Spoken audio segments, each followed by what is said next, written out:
때는 조선왕조의 권력 다툼이 극에 달했던 어느 시절, 수도 한양의 북촌 한가운데에는 거대한 위용을 자랑하는 기와집이 한 채 있었습니다.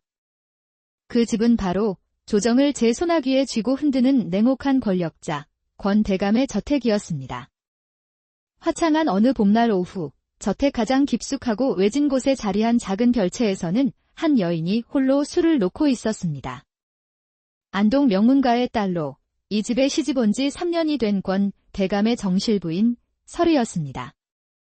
그녀의 섬세한 손끝에서 피어나는 매화는 살아있는 듯 아름다웠지만 정작 설이의 맑은 눈동자는 텅 빈 허공을 헤매고 있었습니다. 내 팔자가 어찌 이리 기구할까? 명문가에서 태어나 대감댁으로 시집왔건만 이 넓은 집은 나에게는 그저 차가운 감옥일 뿐이구나. 18살 꽃다운 나이에 시집 온 지도 벌써 3년이 흘렀지만 남편인 권 대감의 얼굴을 본 날은 손에 꼽을 정도였습니다. 혼례 첫날 밤 이후 대감은 단 한 번도 그녀의 처소를 찾지 않았습니다. 아씨, 점심 진지는 드셨사옵니까? 문밖에서 들려온 목소리는 설이가 친정에서부터 데리고 온 늙은 유모, 오유모였습니다. 유모, 들어오게. 나는 괜찮으니. 아씨, 담장 넘어 핀 진달래가 참으로 곱습니다. 잠시 산책이라도 하시지요. 방 안에만 계시니 안색이 너무 창백하십니다. 괜찮다네. 그보다 요즘 집안 소식은 어떤가? 대감께서는 여전히 기생활안의 처소에만 드나드신다는 소문이 자자합니다. 오유모는 조심스럽게 말을 꺼냈습니다. 이미 다 알고 있네, 유모. 나를 내쫓고 그 기생을 첩으로 들일 것이라는 소문도. 내 가슴은 더 이상 아프지 않아?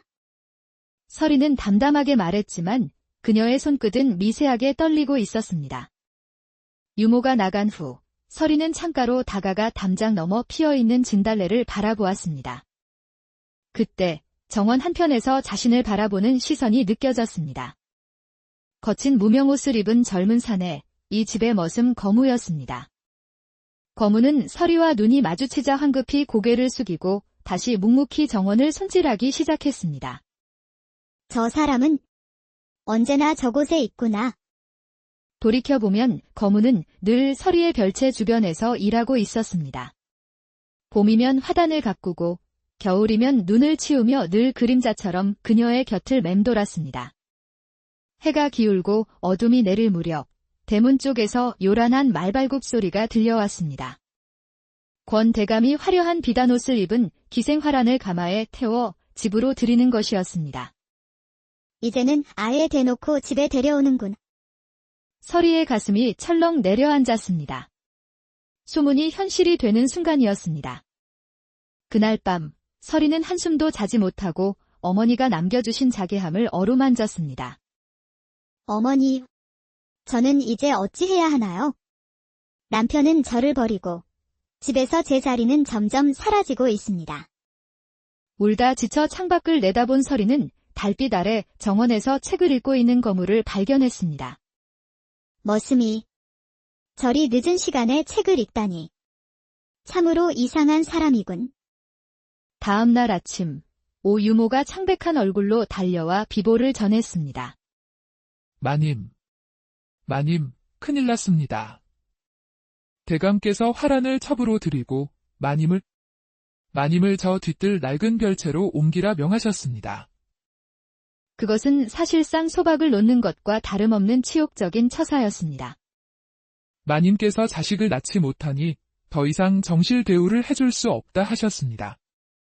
설이는 그 자리에 털썩 주저앉았습니다. 혼례 후 단 한 번도 자신을 찾지 않았으면서 이제와 자식이 없다는 이유로 내쫓다니. 알겠네, 유모. 짐을 꾸리도록 하게. 곰팡내 나는 낡은 별채로 옮겨진 그날 밤, 설이는 모든 희망을 잃고 후원의 연못으로 향했습니다. 이렇게 살아서 무엇하리. 차라리 이 모든 고통을 끝내는 것이.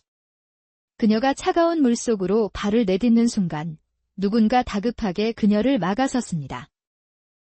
마님, 부디 멈추십시오. 제발 이런 어리석은 선택을 하지 마십시오. 거무였습니다. 그의 얼굴은 창백했고 눈에는 두려움과 안타까움이 가득했습니다. 내가 나의 절망을 어찌 안단 말이냐? 세상에는 아직 희망이 있습니다. 마님, 바로 그때 하늘에서 천둥이 치고 굵은 빗방울이 쏟아지기 시작했습니다. 거무는 자신의 겉옷을 벗어 비를 맞는 서리의 어깨에 둘러주었습니다. 마님, 이대로 비를 맞으시면 병이 나실 것입니다. 부디 들어가십시오. 넌 대체 누구냐? 단순한 머슴으로 보이지 않는구나. 저는 그저 마님의 안위를 걱정하는 하인일 뿐입니다. 그때 멀리서 오 유모가 횃불을 들고 달려오는 소리가 들렸고 거무는 재빨리 어둠 속으로 몸을 숨겼습니다. 마님, 세상은 아직 끝나지 않았습니다. 그날 밤 서리의 마음은 혼란스러웠습니다. 거무의 정체, 그리고 그가 자신을 걱정하는 이유, 모든 것이 수수께끼였습니다. 빗소리가 거세지던 한밤중 서리는 방문을 두드리는 소리에 잠에서 깼습니다. 마님, 접니다. 거무입니다. 지금 즉시 이 집을 떠나셔야 합니다. 이 밤중에 무슨 일이냐? 대감께서 내일 아침 마님을 저작거리에 내다 버리라 명하셨습니다. 저작거리에 버린다는 것은 사실상 노비나 창기로 팔아넘기는 것과 같은 의미였습니다. 기생활안의 계략입니다. 제가 안전한 곳으로 모시겠습니다. 제발, 지금 당장 짐을 꾸리십시오. 서리는 그 순간 직감적으로 거무를 믿어야 한다고 생각했습니다. 거무는 서리를 등에 업고 쏟아지는 폭우를 뚫으며 담장을 넘었습니다. 넌 대체 누구냐? 거무는 대답 대신 오직 앞으로 나아가는 데에만 집중했습니다. 그들은 권 대감이 보낸 포졸들의 추격을 피해 마을을 벗어나 깊은 산속으로 향했습니다. 산속 작은 사냥꾼의 오두막에서 잠시 쉬어가기로 한 두 사람. 젖은 옷을 갈아입어야 하지 않겠느냐? 그대로 있다간 병이 들 것이다. 거무가 윗옷을 벗자 그의 등과 어깨에 난 무수한 칼자국과 흉터가 불빛에 드러났습니다. 이 상처들은 대체 때가 되면 모든 것을 말씀드리겠습니다. 마님, 서리의 마음속 의문은 더욱 깊어졌습니다. 그는 평범한 머슴이 아니었습니다. 그들은 다시 길을 떠나 백운산 깊은 곳에 있는 작은 암자를 향해 갔습니다. 하지만 권 대감의 사병들은 사냥개까지 풀어 그들을 맹렬히 추격해왔습니다. 제가 저들의 주의를 끌겠습니다. 마님께서는 이 길을 따라 계속 가시면 작은 암자가 나올 겁니다.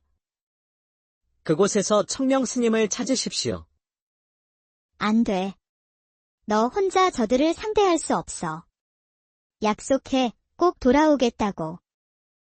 목숨을 걸고 약속드립니다. 반드시 돌아가겠습니다. 서리는 눈물을 머금고 암자를 향해 달렸고 뒤에서는 칼 부딪히는 소리가 험하게 들려왔습니다. 암자에 도착한 서리는 백발의 노승, 청명 스님을 만날 수 있었습니다. 스님, 저는 거무가 보내서 왔습니다. 거무가 그 아이가 당신을 보냈다고. 어서 들어오시오. 그 아이는 강하니 반드시 돌아올 것이오. 그날 밤 팔에 붕대를 감은 거무가 마침내 암자로 돌아왔습니다. 거무. 무사했구나. 정말 다행이야. 마님, 무사하셨군요. 약속드렸지 않습니까? 이제 모든 것을 이야기할 때가 되었네. 청명 스님의 말에 거무는 깊은 숨을 내쉬고 자신의 비밀을 털어놓기 시작했습니다. 마님, 제 진짜 이름은 거무가 아닙니다. 제 이름은 도윤. 7년 전 권 대감의 모함으로 역적 누명을 쓰고 멸문당한 백시 가문의 마지막 생존자입니다. 서리는 엄청난 충격에 휩싸였습니다. 제 아버지는 역적이 아니었습니다. 오히려 권 대감의 역모를 밝히려다 누명을 쓰신 것입니다. 저는 복수를 위해 그리고 아버지의 누명을 벗길 증거를 찾기 위해 신분을 숨기고 대감댁에 들어갔던 것입니다. 그럼 내가 가져온 이 자개함이 네, 마님. 그 자개함 안에 권 대감의 영모 증거가 들어 있습니다. 제 아버님께서 돌아가시기 전에 숨겨두신 비밀 장부와 서신들입니다. 도윤이 가문의 비법으로 자개함을 열자 안에는 빽빽하게 글씨가 적힌 장부와 서신들이 들어 있었습니다. 이제 드디어 아버지의 원한을 풀고 가문의 명예를 되찾을 수 있게 되었습니다. 도윤, 그대의 가문을 위해 내가 도울 수 있는 일은 무엇이든 하겠네. 세 사람은 이 증거를 임금에게 안전하게 전달할 계획을 세웠습니다. 며칠 후 도윤은 젊은 선비로, 서리는 그의 아내로 변장하여 한양으로 향했습니다. 그들은 여러 고비를 넘기며 한양에 도착했고 도윤 아버지의 옛 동료였던 황거상의 도움으로 어가 행렬에 맞춰 임금에게 억울함을 호소할 기회를 얻었습니다. 전하, 7년 전 멸문당한 백씨 가문의 아들 백도윤이옵니다. 제 아비의 억울한 누명을 밝힐 증거를 가져왔사옵니다. 어가 행렬이 멈추고 임금은 도윤을 주목했습니다. 그 사이 권 대감은 사병을 풀어 도윤을 해치려 했습니다. 하지만 도윤과 그를 돕는 의인들, 그리고 진실을 밝히려는 임금의 의지 앞에 권 대감의 마지막 발악은 실패로 돌아갔습니다. 자개함의 증거로 권 대감과 그 일파의 영모가 만천하에 드러났습니다. 백씨 가문은 누명을 벗고 명예를 되찾았고 도윤은 아버지의 뒤를 이어 높은 벼슬에 올랐습니다. 모든 것이 제자리를 찾은 어느 날 도윤은 서리에게 정식으로 청혼했습니다. 설에, 내 평생 그대를 지키고 사랑할 것을 맹세하오. 나의 부인이 되어주시겠소. 도윤, 그대 또한 내 인생의 빛이었소. 기꺼이 그대의 아내가 되겠어요. 그리하여 신분의 벽과 온갖 역경을 넘어선 두 사람은 마침내 진정한 사랑과 행복을 찾았습니다. 고요한 지옥 속에서 서로의 빛이 되어준 그들의 이야기는 가장 아름다운 사랑 이야기로 오래오래 기억되는 조선왕조의 권력 다툼이 극에 달했던 어느 시절, 수도 한양의 북촌 한가운데에는 거대한 위용을 자랑하는 기와집이 한 채 있었습니다. 그 집은 바로 조정을 제 손아귀에 쥐고 흔드는 냉혹한 권력자, 권 대감의 저택이었습니다. 화창한 어느 봄날 오후, 저택 가장 깊숙하고 외진 곳에 자리한 작은 별채에서는 한 여인이 홀로 술을 놓고 있었습니다. 안동 명문가의 딸로 이 집에 시집 온 지 3년이 된 권 대감의 정실 부인 설이었습니다. 그녀의 섬세한 손끝에서 피어나는 매화는 살아있는 듯 아름다웠지만 정작 설이의 맑은 눈동자는 텅 빈 허공을 헤매고 있었습니다. 내 팔자가 어찌 이리 기구할까? 명문가에서 태어나 대감댁으로 시집왔건만 이 넓은 집은 나에게는 그저 차가운 감옥일 뿐이구나. 18살 꽃다운 나이에 시집 온 지도 벌써 3년이 흘렀지만 남편인 권 대감의 얼굴을 본 날은 손에 꼽을 정도였습니다. 혼례 첫날 밤 이후 대감은 단 한 번도 그녀의 처소를 찾지 않았습니다. 아씨, 점심 진지는 드셨사옵니까? 문밖에서 들려온 목소리는 설이가 친정에서부터 데리고 온 늙은 유모, 오 유모였습니다. 유모, 들어오게. 나는 괜찮으니. 아씨, 담장 넘어 핀 진달래가 참으로 곱습니다. 잠시 산책이라도 하시지요. 방 안에만 계시니 안색이 너무 창백하십니다. 괜찮다네. 그보다 요즘 집안 소식은 어떤가? 대감께서는 여전히 기생활안의 처소에만 드나드신다는 소문이 자자합니다. 오 유모는 조심스럽게 말을 꺼냈습니다. 이미 다 알고 있네, 유모. 나를 내쫓고 그 기생을 첩으로 들일 것이라는 소문도. 내 가슴은 더 이상 아프지 않아? 설이는 담담하게 말했지만 그녀의 손끝은 미세하게 떨리고 있었습니다. 유모가 나간 후 설이는 창가로 다가가 담장 너머 피어있는 진달래를 바라보았습니다. 그때 정원 한편에서 자신을 바라보는 시선이 느껴졌습니다. 거친 무명옷을 입은 젊은 사내, 이 집의 머슴 거무였습니다. 거무는 설이와 눈이 마주치자 황급히 고개를 숙이고 다시 묵묵히 정원을 손질하기 시작했습니다. 저 사람은 언제나 저곳에 있구나. 돌이켜보면 거무는 늘 서리의 별채 주변에서 일하고 있었습니다. 봄이면 화단을 가꾸고 겨울이면 눈을 치우며 늘 그림자처럼 그녀의 곁을 맴돌았습니다. 해가 기울고 어둠이 내릴 무렵 대문 쪽에서 요란한 말발굽 소리가 들려왔습니다. 권 대감이 화려한 비단옷을 입은 기생화란을 가마에 태워 집으로 들이는 것이었습니다. 이제는 아예 대놓고 집에 데려오는군. 서리의 가슴이 철렁 내려앉았습니다. 소문이 현실이 되는 순간이었습니다. 그날 밤 서리는 한숨도 자지 못하고 어머니가 남겨주신 자개함을 어루만졌습니다. 어머니, 저는 이제 어찌해야 하나요? 남편은 저를 버리고 집에서 제 자리는 점점 사라지고 있습니다. 울다 지쳐 창밖을 내다본 서리는 달빛 아래 정원에서 책을 읽고 있는 거무를 발견했습니다. 머슴이 저리 늦은 시간에 책을 읽다니. 참으로 이상한 사람이군. 다음 날 아침, 오 유모가 창백한 얼굴로 달려와 비보를 전했습니다. 마님, 큰일 났습니다. 대감께서 화란을 첩으로 들이고 마님을 저 뒤뜰 낡은 별채로 옮기라 명하셨습니다. 그것은 사실상 소박을 놓는 것과 다름없는 치욕적인 처사였습니다. 마님께서 자식을 낳지 못하니 더 이상 정실 대우를 해줄 수 없다 하셨습니다. 서리는 그 자리에 털썩 주저앉았습니다.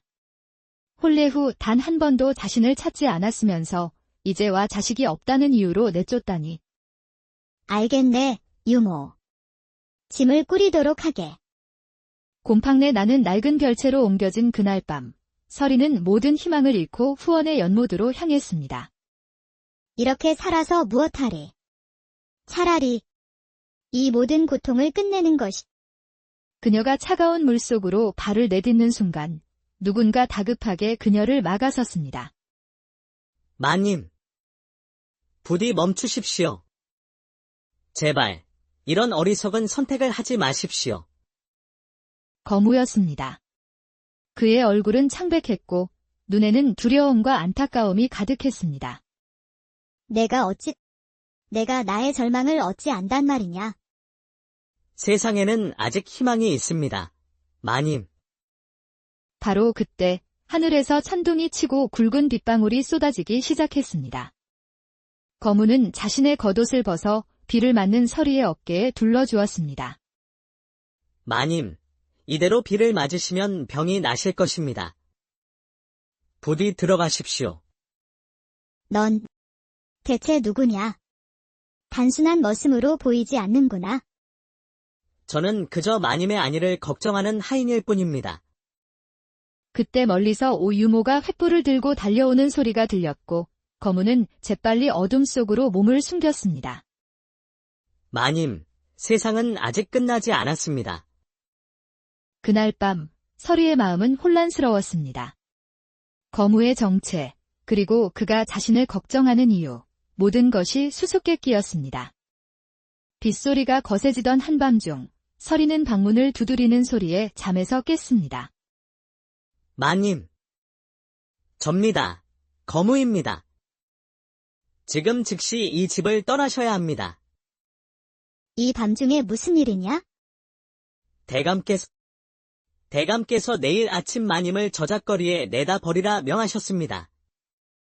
저작거리에 버린다는 것은 사실상 노비나 창기로 팔아넘기는 것과 같은 의미였습니다. 기생화란의 계략입니다. 제가 안전한 곳으로 모시겠습니다. 제발, 지금 당장 짐을 꾸리십시오. 서리는 그 순간 직감적으로 거무를 믿어야 한다고 생각했습니다. 거무는 서리를 등에 업고 쏟아지는 폭우를 뚫으며 담장을 넘었습니다. 넌 대체 누구냐? 거무는 대답 대신 오직 앞으로 나아가는 데에만 집중했습니다. 그들은 권 대감이 보낸 포졸들의 추격을 피해 마을을 벗어나 깊은 산속으로 향했습니다. 산속 작은 사냥꾼의 오두막에서 잠시 쉬어가기로 한 두 사람. 젖은 옷을 갈아입어야 하지 않겠느냐? 그대로 있다간 병이 들 것이다. 거무가 윗옷을 벗자 그의 등과 어깨에 난 무수한 칼자국과 흉터가 불빛에 드러났습니다. 이 상처들은 대체 때가 되면 모든 것을 말씀드리겠습니다. 마님, 서리의 마음속 의문은 더욱 깊어졌습니다. 그는 평범한 머슴이 아니었습니다. 그들은 다시 길을 떠나 백운산 깊은 곳에 있는 작은 암자를 향해 갔습니다. 하지만 권 대감의 사병들은 사냥개까지 풀어 그들을 맹렬히 추격해왔습니다. 제가 저들의 주의를 끌겠습니다. 마님께서는 이 길을 따라 계속 가시면 작은 암자가 나올 겁니다. 그곳에서 청명 스님을 찾으십시오. 안 돼. 너 혼자 저들을 상대할 수 없어. 약속해, 꼭 돌아오겠다고. 목숨을 걸고 약속드립니다. 반드시 돌아가겠습니다. 서리는 눈물을 머금고 암자를 향해 달렸고 뒤에서는 칼 부딪히는 소리가 험하게 들려왔습니다. 암자에 도착한 서리는 백발의 노승, 청명 스님을 만날 수 있었습니다. 스님, 저는 거무가 보내서 왔습니다. 거무가 그 아이가 당신을 보냈다고. 어서 들어오시오. 그 아이는 강하니 반드시 돌아올 것이오. 그날 밤 팔에 붕대를 감은 거무가 마침내 암자로 돌아왔습니다. 거무. 무사했구나. 정말 다행이야. 마님, 무사하셨군요. 약속드렸지 않습니까? 이제 모든 것을 이야기할 때가 되었네. 청명 스님의 말에 거무는 깊은 숨을 내쉬고 자신의 비밀을 털어놓기 시작했습니다. 마님, 제 진짜 이름은 거무가 아닙니다. 제 이름은 도윤. 7년 전 권 대감의 모함으로 역적 누명을 쓰고 멸문당한 백시 가문의 마지막 생존자입니다. 서리는 엄청난 충격에 휩싸였습니다. 제 아버지는 역적이 아니었습니다. 오히려 권 대감의 역모를 밝히려다 누명을 쓰신 것입니다. 저는 복수를 위해, 그리고 아버지의 누명을 벗길 증거를 찾기 위해 신분을 숨기고 대감댁에 들어갔던 것입니다. 그럼 내가 가져온 이 자개함이 네, 마님. 그 자개함 안에 권 대감의 역모 증거가 들어있습니다. 제 아버님께서 돌아가시기 전에 숨겨두신 비밀 장부와 서신들입니다. 도윤이 가문의 비법으로 자기함을 열자 안에는 빽빽하게 글씨가 적힌 장부와 서신들이 들어있었습니다. 이제 드디어 아버지의 원한을 풀고 가문의 명예를 되찾을 수 있게 되었습니다. 도윤. 그대의 가문을 위해 내가 도울 수 있는 일은 무엇이든 하겠네. 세 사람은 이 증거를 임금에게 안전하게 전달할 계획을 세웠습니다. 며칠 후 도윤은 젊은 선비로 서리는 그의 아내로 변장하여 한양으로 향했습니다. 그들은 여러 고비를 넘기며 한양에 도착했고 도윤 아버지의 옛 동료였던 황거상의 도움으로 어가 행렬에 맞춰 임금에게 억울함을 호소할 기회를 얻었습니다. 전하, 7년 전 멸문당한 백시 가문의 아들 백도윤이옵니다. 제 아비의 억울한 누명을 밝힐 증거를 가져왔사옵니다. 어가 행렬이 멈추고 임금은 도윤을 주목했습니다. 그 사이 권 대감은 사병을 풀어 도윤을 해치려 했습니다. 하지만 도윤과 그를 돕는 의인들, 그리고 진실을 밝히려는 임금의 의지 앞에 권 대감의 마지막 발악은 실패로 돌아갔습니다. 자개함의 증거로 권 대감과 그 일파의 역모가 만천하에 드러났습니다. 백시 가문은 누명을 벗고 명예를 되찾았고 도윤은 아버지의 뒤를 이어 높은 벼슬에 올랐습니다. 모든 것이 제자리를 찾은 어느 날 도윤은 서리에게 정식으로 청혼했습니다. 설에, 내 평생 그대를 지키고 사랑할 것을 맹세하오. 나의 부인이 되어주시겠소. 도윤. 그대 또한 내 인생의 빛이었소. 기꺼이 그대의 아내가 되겠어요. 그리하여 신분의 벽과 온갖 역경을 넘어선 두 사람은 마침내 진정한 사랑과 행복을 찾았습니다. 고요한 지옥 속에서 서로의 빛이 되어준 그들의 이야기는 가장 아름다운 사랑 이야기로 오래오래 기억되는 조선왕조의 권력 다툼이 극에 달했던 어느 시절, 수도 한양의 북촌 한가운데에는 거대한 위용을 자랑하는 기와집이 한 채 있었습니다. 그 집은 바로 조정을 제 손아귀에 쥐고 흔드는 냉혹한 권력자, 권대감의 저택이었습니다. 화창한 어느 봄날 오후, 저택 가장 깊숙하고 외진 곳에 자리한 작은 별채에서는 한 여인이 홀로 술을 놓고 있었습니다. 안동 명문가의 딸로 이 집에 시집 온 지 3년이 된 권 대감의 정실 부인 설이었습니다. 그녀의 섬세한 손끝에서 피어나는 매화는 살아있는 듯 아름다웠지만 정작 설이의 맑은 눈동자는 텅 빈 허공을 헤매고 있었습니다. 내 팔자가 어찌 이리 기구할까? 명문가에서 태어나 대감댁으로 시집왔건만 이 넓은 집은 나에게는 그저 차가운 감옥일 뿐이구나.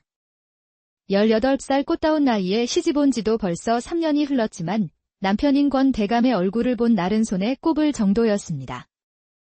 혼례 첫날 밤 이후 대감은 단 한 번도 그녀의 처소를 찾지 않았습니다. 아씨, 점심 진지는 드셨사옵니까? 문 밖에서 들려온 목소리는 설이가 친정에서부터 데리고 온 늙은 유모, 오 유모였습니다. 유모, 들어오게. 나는 괜찮으니. 아씨, 담장 넘어 핀 진달래가 참으로 곱습니다. 잠시 산책이라도 하시지요. 방 안에만 계시니 안색이 너무 창백하십니다. 괜찮다네. 그보다 요즘 집안 소식은 어떤가? 대감께서는 여전히 기생활안의 처소에만 드나드신다는 소문이 자자합니다. 오 유모는 조심스럽게 말을 꺼냈습니다. 이미 다 알고 있네, 유모. 나를 내쫓고 그 기생을 첩으로 들일 것이라는 소문도. 내 가슴은 더 이상 아프지 않아? 설이는 담담하게 말했지만 그녀의 손끝은 미세하게 떨리고 있었습니다. 유모가 나간 후 설이는 창가로 다가가 담장 너머 피어있는 진달래를 바라보았습니다. 그때 정원 한편에서 자신을 바라보는 시선이 느껴졌습니다. 거친 무명옷을 입은 젊은 사내, 이 집의 머슴 거무였습니다. 거무는 설이와 눈이 마주치자 황급히 고개를 숙이고 다시 묵묵히 정원을 손질하기 시작했습니다. 저 사람은 언제나 저곳에 있구나. 돌이켜보면 거무는 늘 설이의 별채 주변에서 일하고 있었습니다. 봄이면 화단을 가꾸고 겨울이면 눈을 치우며 늘 그림자처럼 그녀의 곁을 맴돌았습니다. 해가 기울고 어둠이 내릴 무렵 대문 쪽에서 요란한 말발굽 소리가 들려왔습니다. 권 대감이 화려한 비단옷을 입은 기생활안을 가마에 태워 집으로 들이는 것이었습니다. 이제는 아예 대놓고 집에 데려오는군. 설이의 가슴이 철렁 내려앉았습니다. 소문이 현실이 되는 순간이었습니다. 그날 밤 설이는 한숨도 자지 못하고 어머니가 남겨주신 자개함을 어루만졌습니다. 어머니, 저는 이제 어찌해야 하나요? 남편은 저를 버리고 집에서 제 자리는 점점 사라지고 있습니다. 울다 지쳐 창밖을 내다본 설이는 달빛 아래 정원에서 책을 읽고 있는 거무를 발견했습니다. 머슴이 저리 늦은 시간에 책을 읽다니. 참으로 이상한 사람이군. 다음 날 아침, 오 유모가 창백한 얼굴로 달려와 비보를 전했습니다. 마님, 큰일 났습니다. 대감께서 활안을 첩으로 들이고 마님을 저 뒤뜰 낡은 별채로 옮기라 명하셨습니다. 그것은 사실상 소박을 놓는 것과 다름없는 치욕적인 처사였습니다. 마님께서 자식을 낳지 못하니 더 이상 정실 대우를 해줄 수 없다 하셨습니다. 설이는 그 자리에 털썩 주저앉았습니다. 혼례 후 단 한 번도 자신을 찾지 않았으면서 이제와 자식이 없다는 이유로 내쫓다니. 알겠네, 유모. 짐을 꾸리도록 하게. 곰팡내 나는 낡은 별채로 옮겨진 그날 밤, 설이는 모든 희망을 잃고 후원의 연못으로 향했습니다. 이렇게 살아서 무엇하리. 차라리 이 모든 고통을 끝내는 것이. 그녀가 차가운 물속으로 발을 내딛는 순간 누군가 다급하게 그녀를 막아섰습니다. 마님, 부디 멈추십시오. 제발, 이런 어리석은 선택을 하지 마십시오. 거무였습니다. 그의 얼굴은 창백했고 눈에는 두려움과 안타까움이 가득했습니다. 내가 나의 절망을 어찌 안단 말이냐? 세상에는 아직 희망이 있습니다. 마님, 바로 그때 하늘에서 천둥이 치고 굵은 빗방울이 쏟아지기 시작했습니다. 거무는 자신의 겉옷을 벗어 비를 맞는 서리의 어깨에 둘러주었습니다. 마님, 이대로 비를 맞으시면 병이 나실 것입니다. 부디 들어가십시오. 넌 대체 누구냐? 단순한 머슴으로 보이지 않는구나. 저는 그저 마님의 안위를 걱정하는 하인일 뿐입니다. 그때 멀리서 유모가 횃불을 들고 달려오는 소리가 들렸고 거무는 재빨리 어둠 속으로 몸을 숨겼습니다. 마님, 세상은 아직 끝나지 않았습니다. 그날 밤 서리의 마음은 혼란스러웠습니다. 거무의 정체, 그리고 그가 자신을 걱정하는 이유, 모든 것이 수수께끼였습니다. 빗소리가 거세지던 한밤중 서리는 방문을 두드리는 소리에 잠에서 깼습니다. 마님, 접니다. 거무입니다. 지금 즉시 이 집을 떠나셔야 합니다. 이 밤중에 무슨 일이냐? 대감께서 내일 아침 마님을 저작거리에 내다 버리라 명하셨습니다. 저작거리에 버린다는 것은 사실상 노비나 창기로 팔아넘기는 것과 같은 의미였습니다. 기생활안의 계략입니다. 제가 안전한 곳으로 모시겠습니다. 제발, 지금 당장 짐을 꾸리십시오. 서리는 그 순간 직감적으로 거무를 믿어야 한다고 생각했습니다. 거무는 서리를 등에 업고 쏟아지는 폭우를 뚫으며 담장을 넘었습니다. 넌 대체 누구냐? 거무는 대답 대신 오직 앞으로 나아가는 데에만 집중했습니다. 그들은 권 대감이 보낸 포졸들의 추격을 피해 마을을 벗어나 깊은 산속으로 향했습니다. 산속 작은 사냥꾼의 오두막에서 잠시 쉬어가기로 한 두 사람. 젖은 옷을 갈아입어야 하지 않겠느냐? 그대로 있다간 병이 들 것이다. 거무가 윗옷을 벗자 그의 등과 어깨에 난 무수한 칼자국과 흉터가 불빛에 드러났습니다.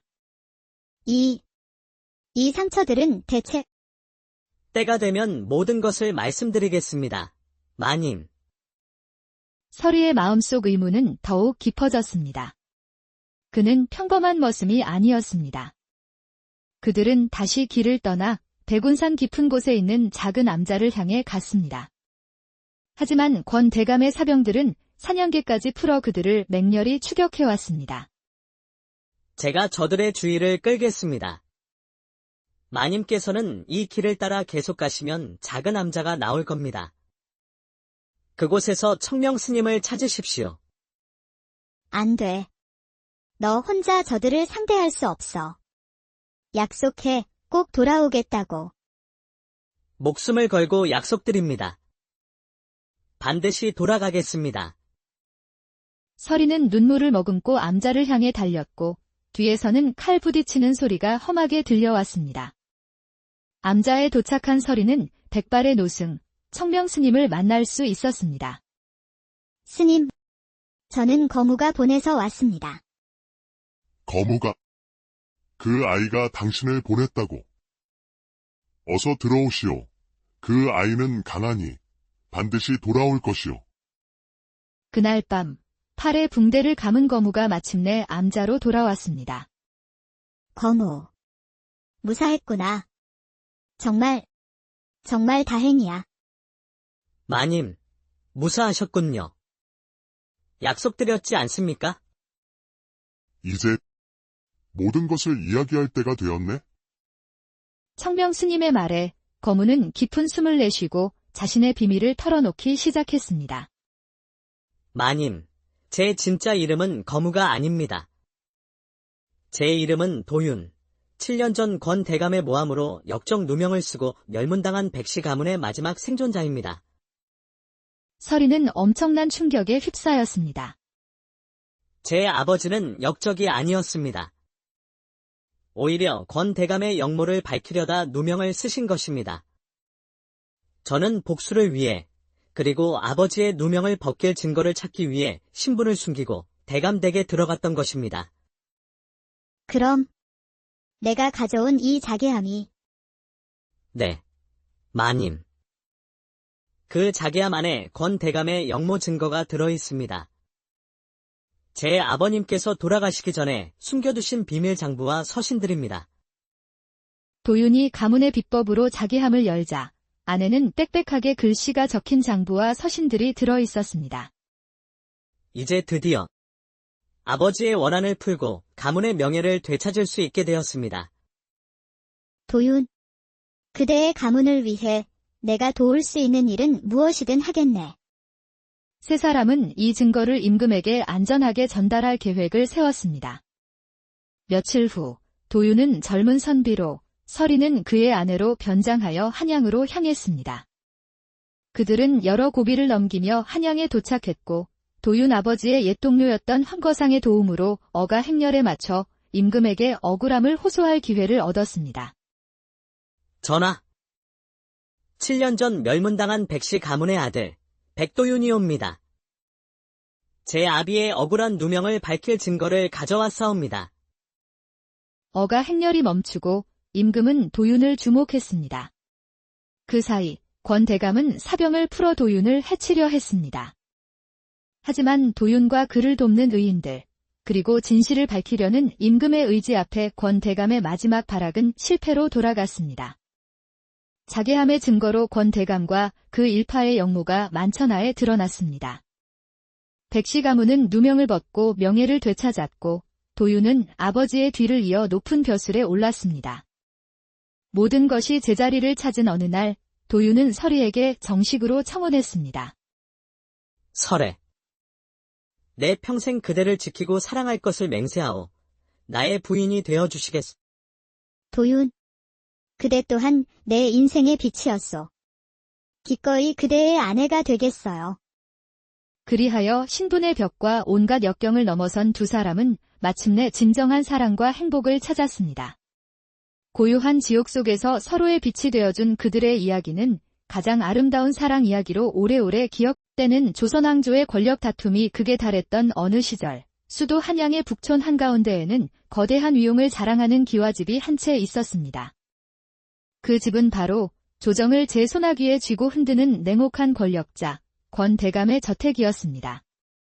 화창한 어느 봄날 오후, 저택 가장 깊숙하고 외진 곳에 자리한 작은 별채에서는 한 여인이 홀로 술을 놓고 있었습니다.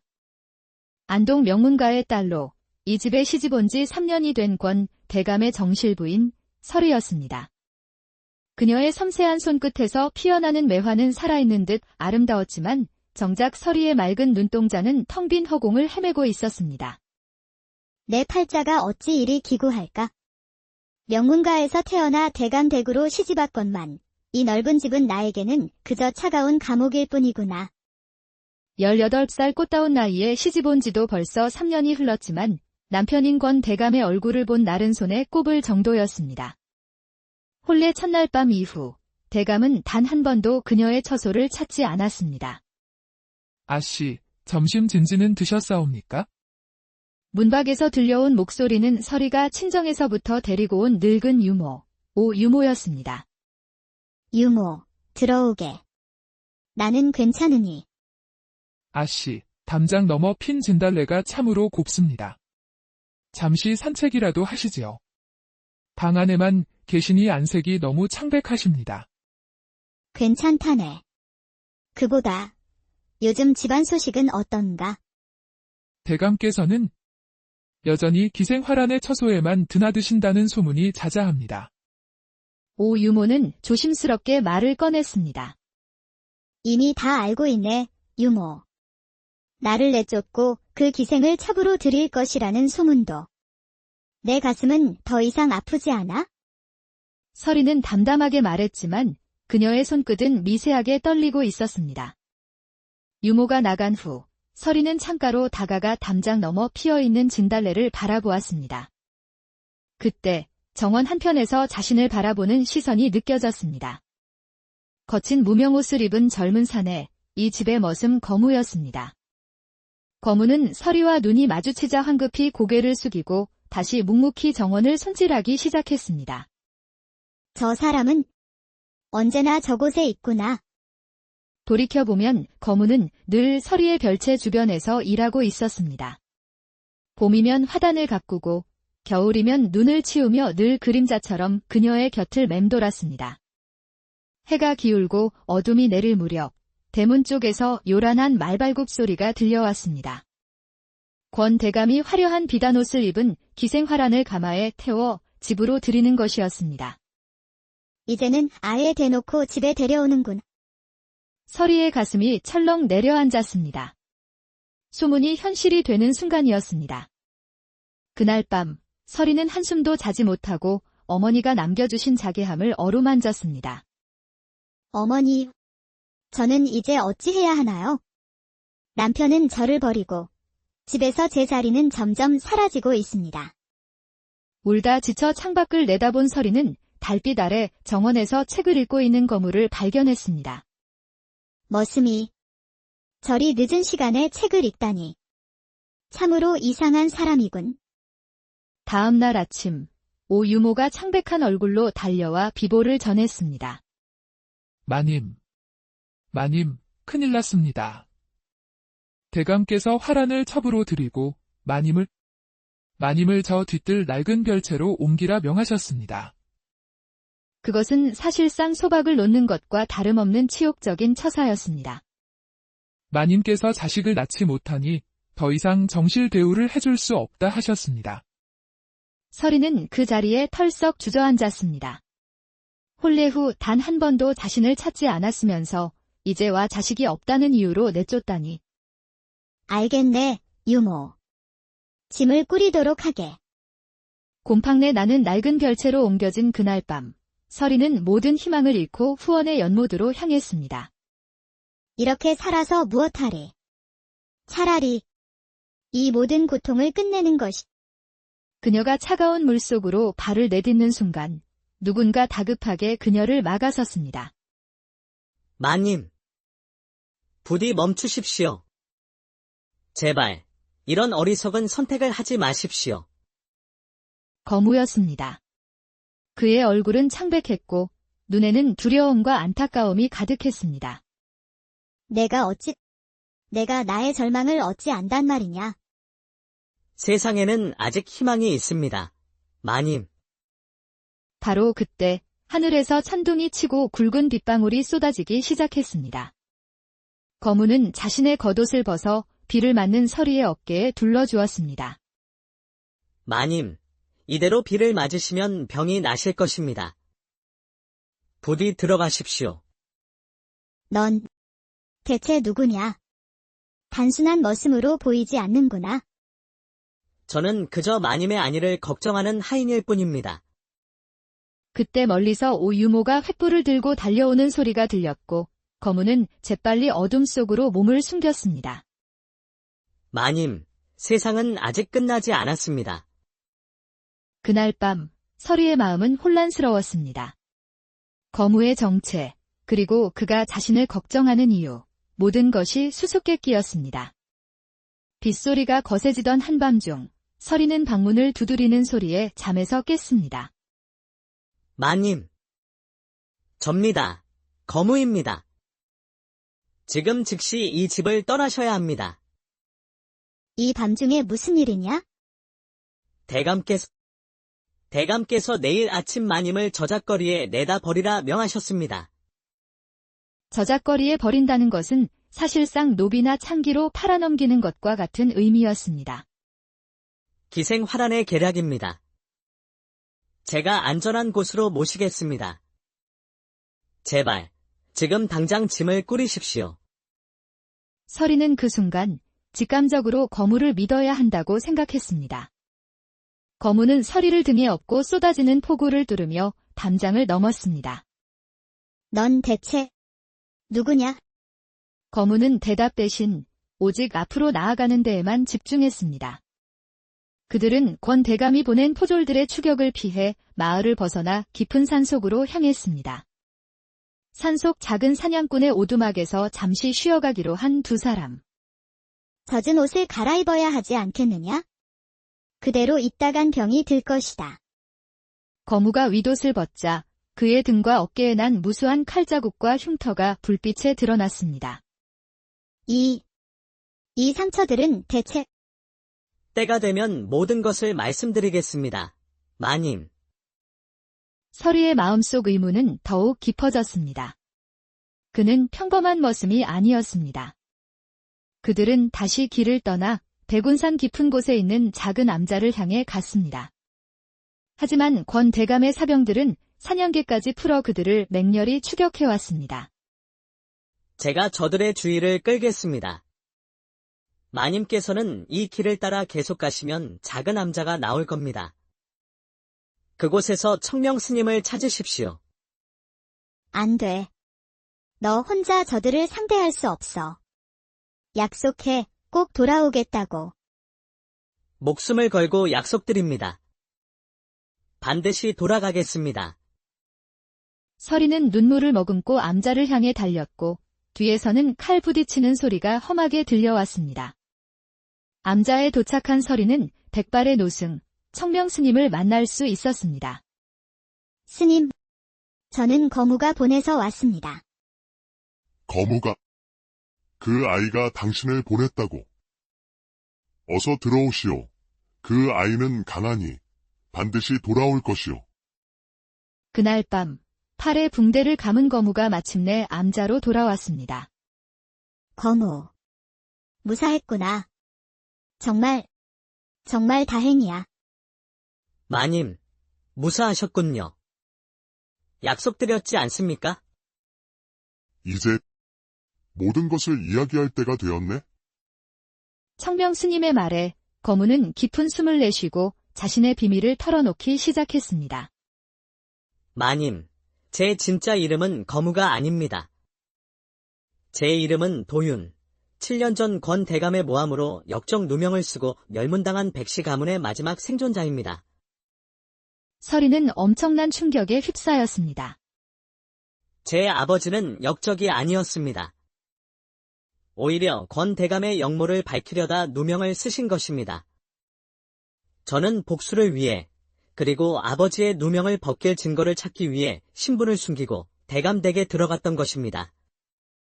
그럼 내가 가져온 이 자개함이 네, 마님. 그 자개함 안에 권 대감의 역모 증거가 들어있습니다.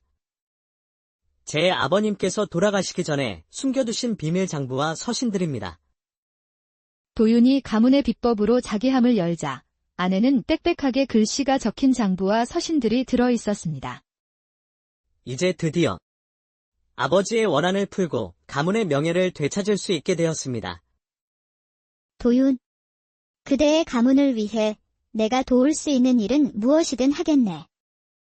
세 사람은 이 증거를 임금에게 안전하게 전달할 계획을 세웠습니다.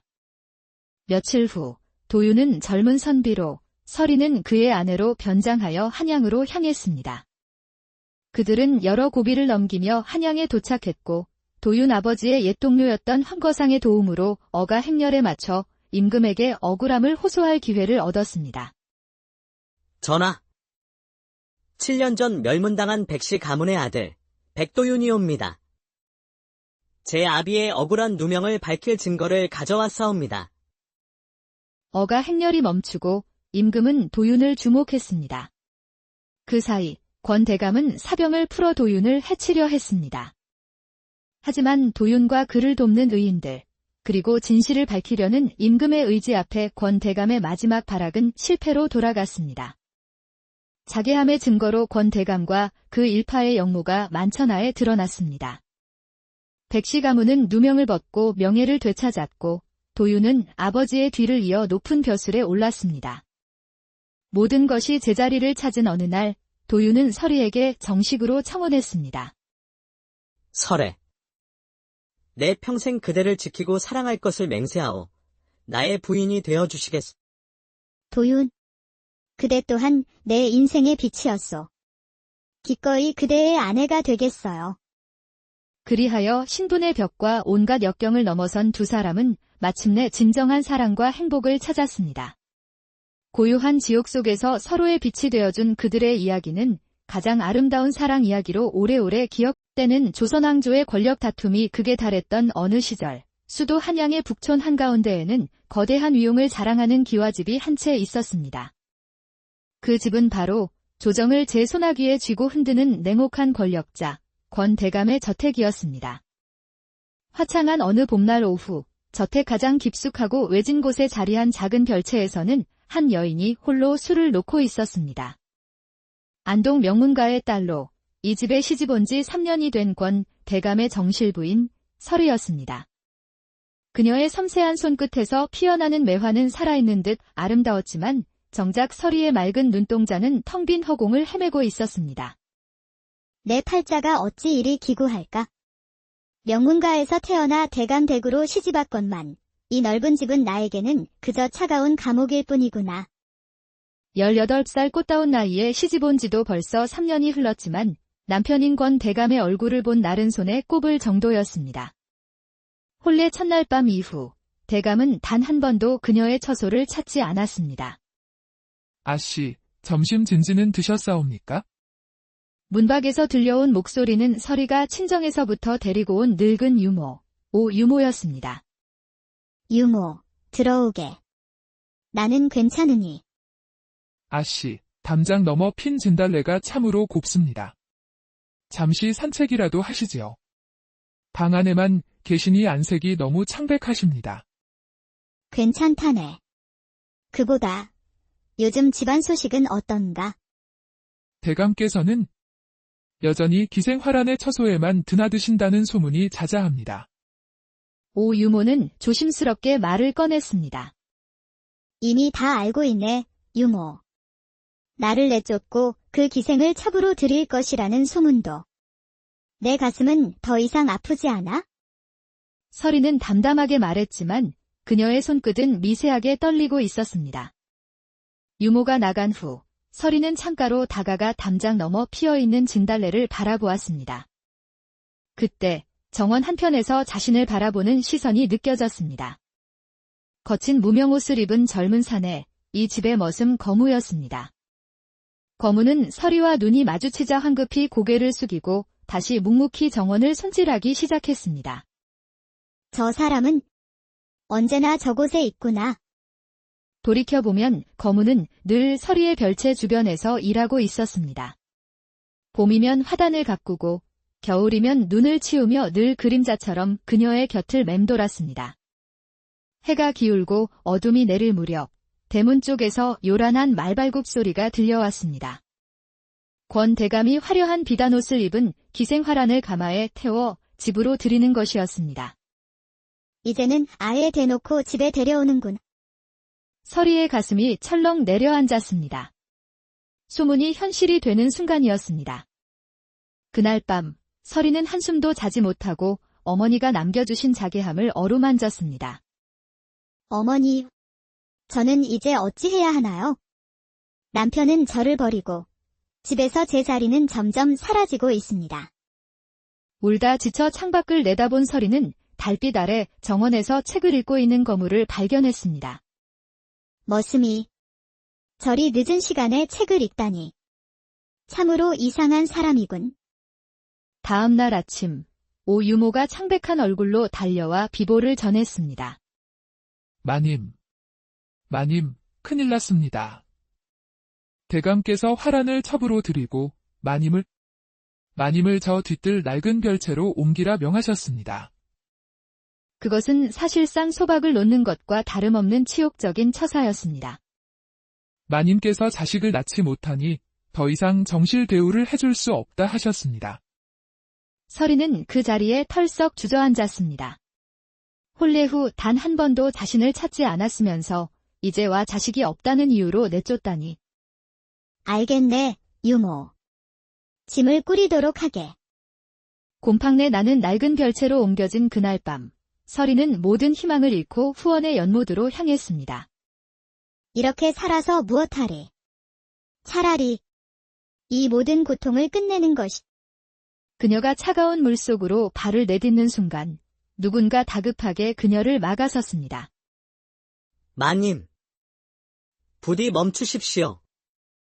제발, 이런 어리석은 선택을 하지 마십시오. 거무였습니다. 그의 얼굴은 창백했고 눈에는 두려움과 안타까움이 가득했습니다. 내가 나의 절망을 어찌 안단 말이냐? 세상에는 아직 희망이 있습니다. 마님.